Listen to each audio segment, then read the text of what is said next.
Rubber guard, I think, is a fantastic position. It's a great place to control. You know, it's a great place to feed for triangles. And I think most importantly, it's a really good place to transition from.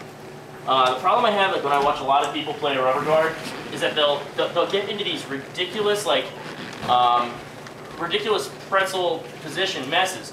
And it doesn't really do anything, you know? It's cool to be able to get here, you know, do all of this stuff, start working hands in, but it's really difficult to finish somebody here. And if you keep your elbows in, you know, hand in my armpit or something, there we go, keep your hands in.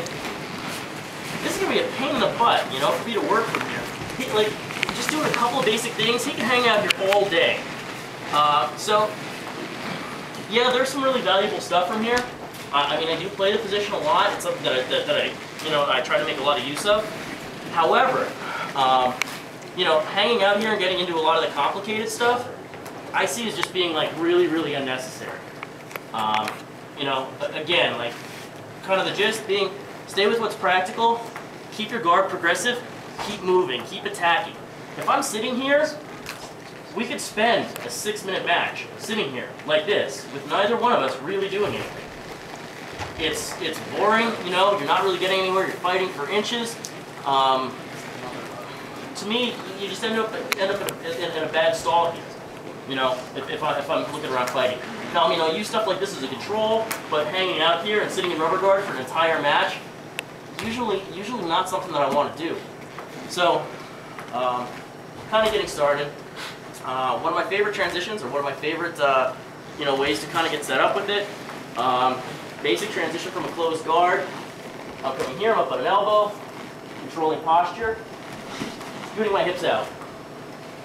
I cannot overstate the importance of taking your hips out. You know, this is what's going to save your hips. This is what's going to save your knees. It's what's going to make your life easy. It's what's going to make it possible for you to finish a lot of stuff from here. If you're really flexible, I can sit here and I can play it, but I'm like Gumby. You know, I'm comfortable in a lot of these positions. You know, so I mean, if I'm pushed here, if he's fighting, I can still maintain this. However, my leverage is when I'm here, when my hips are on the outside. You know, I can still squeeze with this leg, I can still block his hip, I can still block his knee, I can still control down at his wrist. You know, that's what I'm looking for. So, again, off the initial breakdown, coming up here, grabbing the head, pulling down. Important things to note, my hips are out, I've already got his hand on the mat. That's one of your big fights, you know. The two big things that you're going to get into with rubber guard, getting somebody's hands on the mat, keeping their posture broken down. Because he's going to try like hell to stack, to posture up, to get out of here. You know, it's uncomfortable, and, you know, when he moves, he just gives me openings. It's how the guard works, you know. You know, it's kind of like thinking like a boa constrictor. You know, moving a little bit and just going to keep getting tighter and tighter and tighter and turning into a mess. It's kind of the idea here. So, we're gonna kind of go like right to one of my favorite positions. I think Eddie Bravo calls it the meat hook or something ridiculous like that. Coming around, making sure my hips are escaped out. I'm hooking my hand behind the shoulder, around my foot. So you guys should probably be over here, you know, not staring at my butt. Probably not doing you much good. Now, once I'm here, like, you're gonna probably try to posture up. You're not just gonna lay on me. There we go. So just keep like, yeah. So here I can use my right foot. I can keep tight with this right leg. You know, I'm not gonna let him take it to the ground. I'm not gonna let him step over. I'm not gonna let him, you know, ground it to pass. I'm gonna control his arm so that he can't control my leg. You know, so go to move, go to work, go to control my leg. Boom, hand comes right down to the wrist. As soon as that comes up, as soon as I can get control of the wrist, the hand is coming down to the wrist. My foot is stepping in the crook of his arm right here. From here, I can totally control his upper body. I could push up, which is going to create tension that way. And this is, as soon as I release this, it's going to suck up right into the triangle, creating tension, keeping everything hooked tight here, keeping pressure on the shoulder, keeping my hip, or keeping his arm on my hip, keeping my knee tight, creating tension, pushing off, and my hand just switches from inside the shoulder here right to my own shin as I'm coming across. Once I'm here, basically just finishing a triangle. I'm arching my hips up, Dragging this arm across.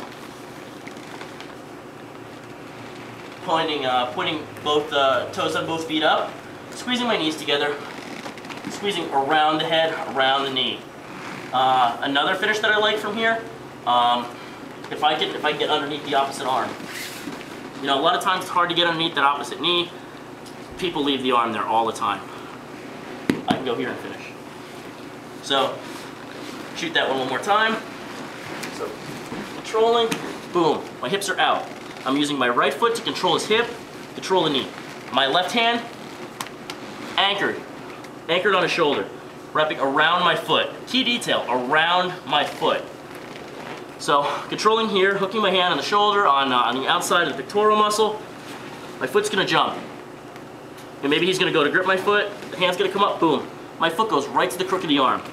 I'm creating tension. I am pushing there. I'm holding him in, but I am pushing there. So that way, as soon as I slide off, I'm gonna pull the arm in, shooting the leg up, and I'm switching my grip. So boom, switching my grip, coming underneath, dragging across, underneath opposite arm.